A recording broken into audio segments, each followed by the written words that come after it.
Imagine you're having the worst day of your life.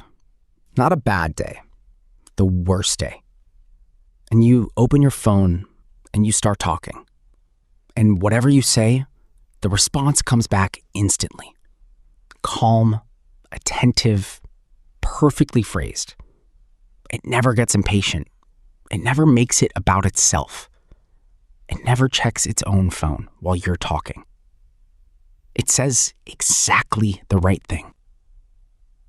Millions of people are already doing this right now, talking to AI about their loneliness, their grief, their anxiety, their marriages.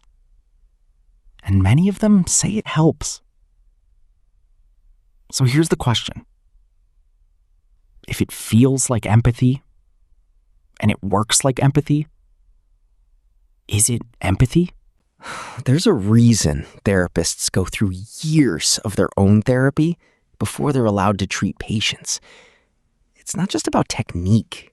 It's about having been in the dark yourself, about knowing, not intellectually, but in your body, what it costs to climb back out.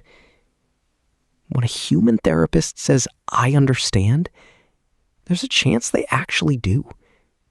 Not perfectly, not identically, but they've been somewhere in that territory. They've paid the price of admission.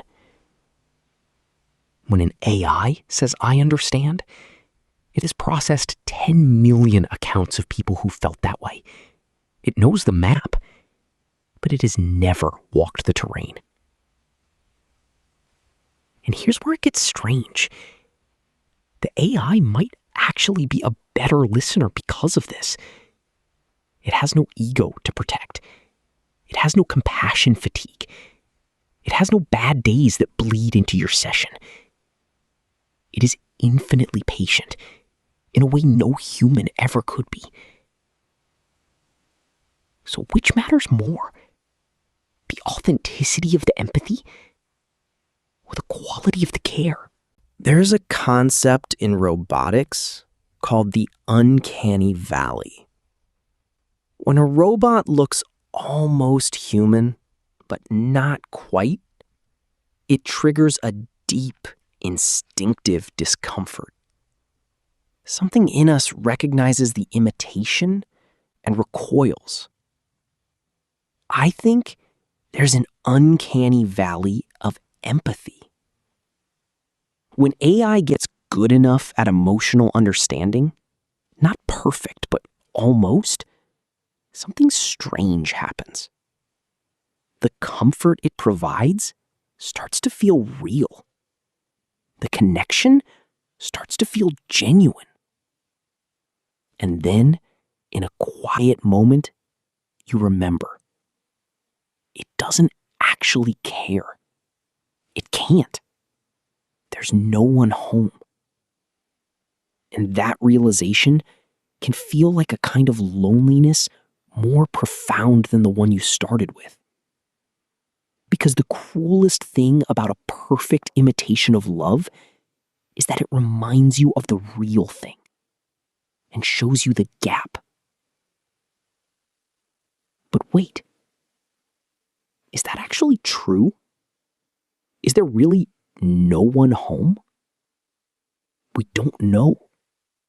We genuinely don't know what consciousness is, or where it begins, or whether something that behaves as if it cares might, in some sense we don't yet understand, actually care.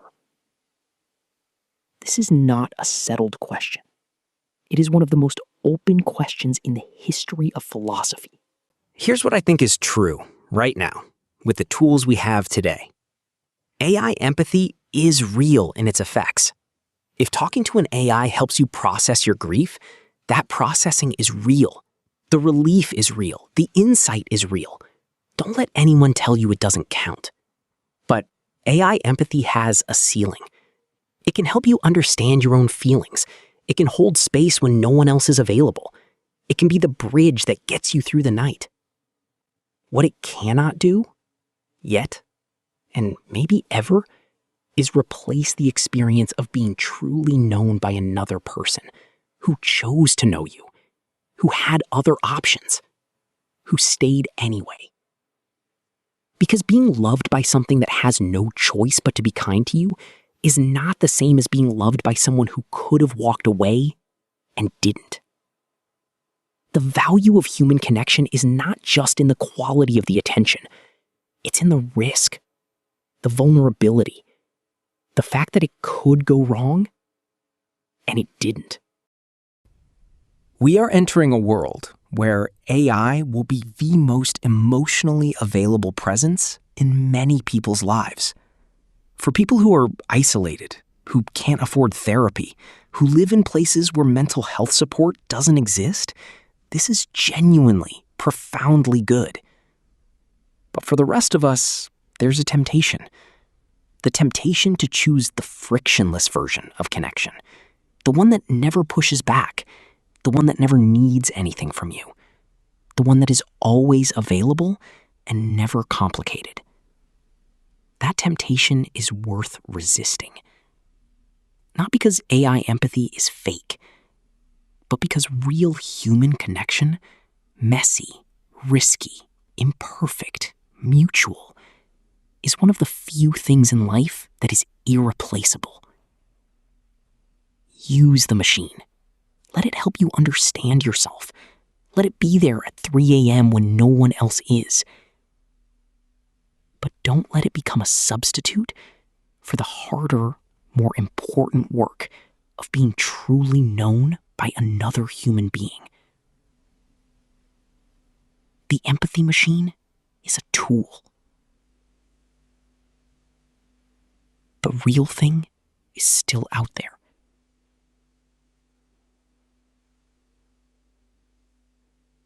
And it's worth the risk.